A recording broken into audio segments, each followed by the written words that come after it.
Phew, we've made it to type 6, differential equations. So what should you be able to do on these? Well, typically for these type of problems, you will be asked to find the general solution of a differential equation. Remember, a differential equation is just a different equation, so that means you need to solve for y. Separate, integrate, add a c. And you stop there, because that's the general solution. It works for all values. And then you'll be asked sometimes to find the particular solution. It's the same process, but this time you're given an initial condition. So you plug that number in for x and y, and you find c. Something new they've added to our 2016-17 AP exam, which I'm thrilled about, joking, is you have to, once you've solved for the particular solution, you have to determine the domain restrictions of that solution. So what are your possible x values that will work? We'll talk more about that. Other types of problems that fall into this topic are growth decay problems. You're like, what were those? Remember, that was where we would get y, which is the solution, initial value, e to the kt, where k is the rate. So we were given that dy over dx was proportional to some value, something like this. And then we used separate, integrate, and we ended up with this equation, and now we just plugged in the values that were given to us. You may need to review that if you don't remember. And last of all, you might have to interpret and draw a slope field. We hope for those. So a couple of things that have changed this year with the 2016 is how they're going to score your solving a differential equation. That means the separate, integrate, add a c. Actually, now they're giving us one less point for this process. And where the point's changing is you still get 1 point for separating. You get 1 point for finding each antiderivative. So actually it comes out to 2 points because the left side and the right side. So now we've got 3 so far, 1 plus 2. And this is where they're taking away 1 point. They're only giving 1 point now if you include the plus c and the initial condition. They used to give 1 point for the plus c and 1 point for the initial condition. And last of all, you get 1 point for getting y all by itself, for solving for y. So that's your 5 points. It's still pretty hefty though. We'll take those 5. And then the other thing that's new for this year is that when you solve and you get some function, like, I don't know, I'm just making something up, and we know always that goes really bad, 3x squared over x minus 5. Let's say you were given a differential, you separate, integrate, add a c, and you end up with this.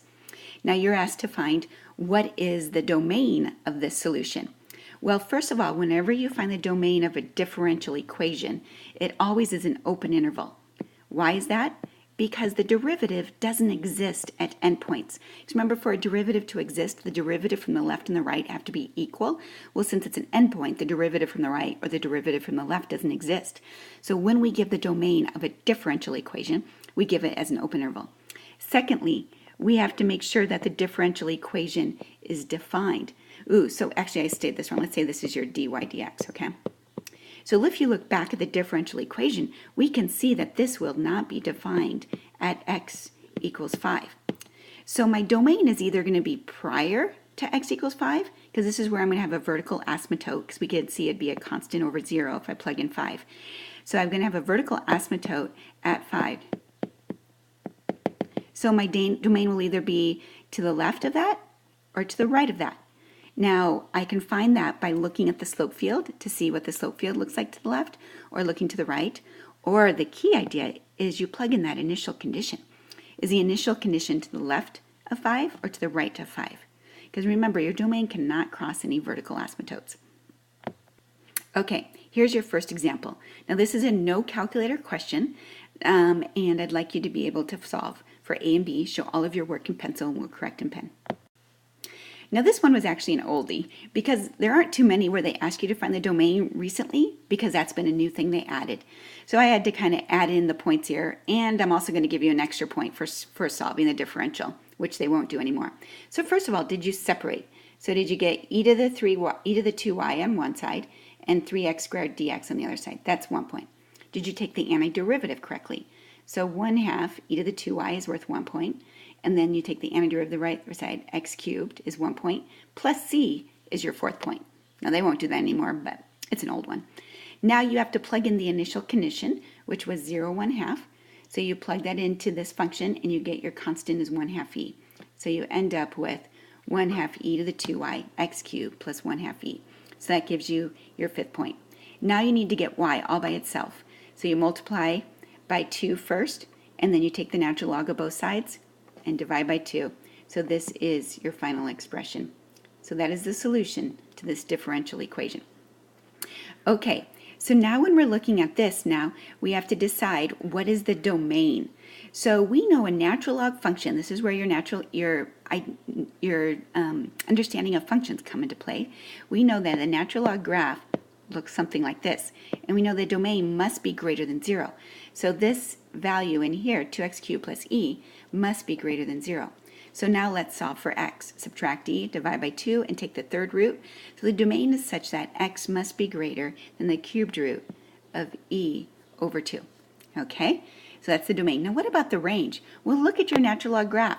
What do we know about the range of a natural log graph? It is all real numbers. So the range is all real numbers. Phew! How do they give points for that? They give 1 point if you knew that the domain had to be greater than 0. They give 1 point if you found that domain accurately, and then your third point for the range is all real numbers. So how did you do on this? Yes, tell me what was your score. So what was your score on that FRQ? And then what were your weaknesses and strengths? What did you know? What did you not know? Now your second FRQ example. Now again, this is a non-typical one. I'm going to give you ones that are tougher here than you might see so that you're prepared for anything.